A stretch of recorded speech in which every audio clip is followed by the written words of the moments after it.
لیکن اس حدیث میں بات آ گئی ہے تو ایک دلچسپ بات کیا ہے، آپ نے قیامت کی پہلی علامت بتائی کہ باندی اپنے آقا کو جنے گی.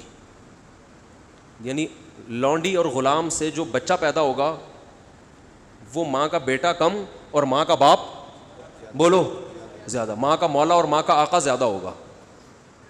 غلام کی مثال نہیں دی کیونکہ غلام مرد ہوتا ہے نا، اس پہ تصرف تھوڑا سا پھر بھی کم ہوتا ہے، یعنی وہ آپ کی ملکیت میں ہوتا ہے لیکن اس پہ کنٹرول کم ہوتا ہے کیونکہ آدمی ہے. جب عورت آپ کی ملکیت میں ہوتی ہے لونڈی، اس پہ وہ تو کمزور ہے نا، اس پہ کیا ہوتا ہے آپ کا تصرف زیادہ. تو جو مکمل غلام اور باندی تھی وہ جب جنے گی جس نسل کو، تو ہونا تو یہ چاہیے تھا کہ جس نے جنا ہے اس کا مقام اونچا، لیکن جس کو جنے گی نا وہی اس پہ کیا کرے گا. یعنی ماں کا تو ایسا حق ہے نا، ماں کو تو ساری دنیا جانتی ہے نا کہ ماں نے کیسے گود میں پالا، کیسے جنا، اور لوگ ماں کے تانے دیتے ہیں نا. حضرت موسیٰ علیہ الصلاۃ والسلام نے جب حضرت ہارون کی داڑھی پکڑ کے کھینچی ہے نا، جب حضرت موسیٰ علیہ السلام کوہ طور پہ گئے تورات لینے، پیچھے بنی اسرائیل نے بچھڑے کی عبادت شروع کر دی. ہارون علیہ السلام کو نگران بنا کے گئے تھے کہ ذرا ان کی حفاظت کرنا، بڑے نالائق لوگ ہیں، دائیں بائیں نہ ہو جائیں. تو جب واپس آئے تو دیکھا کہ وہ کیا کر رہے ہیں، بچھڑے کی عبادت. تو حضرت موسیٰ کو سب سے پہلے غصہ کس پر آیا؟ حضرت ہارون پر. اپنے بھائی کی داڑھی پکڑ کے کھینچی کہ ما منعک اذ رأیتہم ضلوا، یہ گمراہ ہو رہے تھے، آپ نے روکا کیوں نہیں؟ تو حضرت ہارون نے کیا کہا؟ باپ کا واسطہ نہیں دیا بلکہ ماں کا. لا یبن اماں، اے میری اماں کے بیٹے، اے میری ماں کے بیٹے. کیونکہ یہ رشتہ فوراً سمجھ میں آتا ہے، ماں کا واسطہ، کیونکہ محبت کی علامت ہے نا.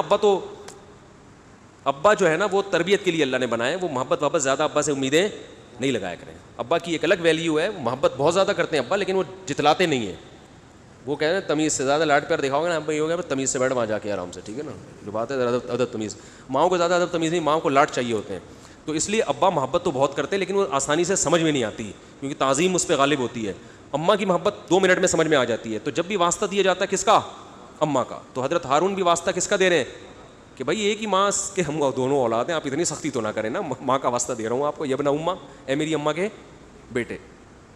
تو ماں جو اتنا قریبی رشتہ ہے، جس کی محبت سب کو سمجھ میں آتی ہے، اس کو غلام بنا لینا تو یہ کھوپڑی میں آنے والی بات نہیں ہے. لیکن حدیث میں کیا آتا ہے؟ قرب قیامت میں بیٹا کیا ہوگا؟ ماں پہ حکومت کرے گا، بیٹا ماں پہ حکومت کرے گا. تو ہونا تو یہ چاہیے تھا کہ جو جنے، وہ جس کو آپ جن رہے ہیں وہ گویا ایک قسم کی غلام ہو، ماتحت ہو، لیکن الٹا حساب ہو رہا ہوگا. تو یہ بھی پتہ چل رہا ہے کہ ادب مارکیٹ سے کیا ہونا شروع ہو جائے گا؟ شارٹ. مطلب حدیث کا یہی ہے کہ چھوٹے جو ہے نا وہ بڑوں کی جگہ ہو جائیں گے اور بڑے. اور یہ خدا کی قسم آج اپنی آنکھوں سے میں دیکھ رہا ہوں، زیادہ تر لبرل لوگوں کے گھروں میں دیکھ رہا ہوں، دیندار گھروں میں کم. باپ اور ماں اپنے بچوں کو اسکولوں میں 15-20 ہزار روپے فیسیں دے کر بدتمیز بنا رہے ہیں باقاعدہ پیسوں کے ذریعے. یعنی اسکولوں میں پڑھا رہے ہیں، ماڈرن اسکول ہیں اور بہت ہی ماڈرن قسم کے اسکول جن میں مذہب نہیں ہے، بچہ انگلش بہت اچھی بول لیتا ہے، اور ٹھیک ٹھاک فیسیں دے کے کیا کر رہے ہیں؟ اپنی نافرمانی پیسے دے کے سکھا رہے ہیں. آج بھی میرے پاس ایک کیس آیا، کسی کو نہیں پتا چلے گا کس کی بات ہو رہی ہے. ایک صاحب نے کہا میں نے اپنی بچی کو ایڈمیشن کروایا، میں 20 ہزار روپے فیسیں دے رہا ہوں اور وہ چرس پی رہی ہے، وہ پتہ نہیں کتنے لڑکوں سے دوستیاں لگا رہی ہے.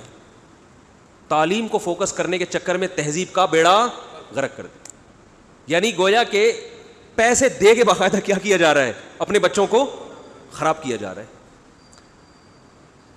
تو جنا بھی خود، احسان بھی خود کیا، اور نکلا کیا رزلٹ؟ وہی آپ پہ کیا کر رہا ہے؟ حکومت. وہ آپ کی ایک بات ماننے کے لیے تیار نہیں ہے. تو یہ وہ دور ہے جس سے ہم گزر رہے ہیں. تو اس میں بھی ادب کی تلقین کی گئی ہے.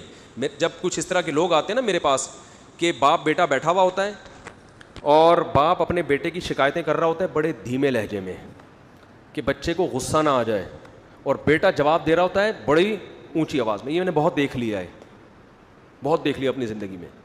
اس سے مجھے فوراً وہ حدیث یاد آتی ہے کہ اس کو باپ ہونا چاہیے اور اس کو بیٹا. باپ کو یہ ڈر لگتا ہے کہ یار اب میری اولاد ہے، یار میں کوئی اونچی آواز سے وہ ایک دم میٹر نہ گھوم جائے اس. دیکھو یہ اولاد کے نالائق ہونے کی علامت ہے کہ آپ نے اپنے باپ کو یہ اتھارٹی نہیں دی ہے کہ وہ آپ کو ڈانٹ سکے. اگر آپ کا باپ آپ کو ڈانٹتے ہوئے گھبراتا ہے نا، خدا کی قسم یہ باپ کے خراب ہونے کی دلیل نہیں ہے, یہ اولاد کے خراب ہونے کی دلیل ہے. یہ اولاد کے خراب, وہ ڈر لگتا ہے اس کو کہ یار کچھ بول دوں تو ایسا نہ ہو ناراض ہو جائے گی. میں نہیں کہہ رہا اولاد پہ بیجا سختیاں کریں یا خام خواہ میں ڈانٹ ڈپٹ کرتے ہیں, اس سے تو ڈپریشن کے مریض بنتے ہیں, ماں باپ ظلم بھی کرتے ہیں. اس پہ میں انشاءاللہ بیان کروں گا کہ میرا ارادہ ہے, میں نے جو سینٹ میں بل پیش ہوا نا کہ ماں باپ کو اولاد پہ ہاتھ اٹھانے کی اجازت نہیں, شوہر کو بیوی کو ڈانٹنے کی اجازت نہیں, تو یہ بالکل خلاف ہے, لیکن اس کا ناجائز فائدہ بھی اٹھایا جاتا ہے. تو ماں باپ کو بلا وجہ اولاد پہ ہاتھ اٹھانا شرعاً جائز. آج ایک صاحب بحث کرنے لگے کہ مجھے اجازت دی ہے شریعت نے کہ میں اپنے بچے کو تھپڑ مار سکتا ہوں. میں نے کہا آپ کو اجازت شریعت نے نہیں دی ہے کہ بلا وجہ آپ اپنے بچے پہ ہاتھ اٹھائیں, اور خاص طور پہ نابالغ پہ. نابالغ کے حقوق اسلام میں بہت زیادہ ہیں. ماں کو اجازت نہیں اپنا غصہ آپ کسی اور پہ نکال کس پہ رہی ہے. میں نے ماؤں کو دیکھا ہے طبیعت خراب ہے جھنجلا رہی ہے, بچے کو پڑھ کے طبیعت سے کوٹ دیا اس کو, وہ بیچارہ. بعض بچے ماں کی چنگیز خان جیسی مائیں ہوتی ہیں, وہ بچے ٹھٹر ٹھٹر کے ان کی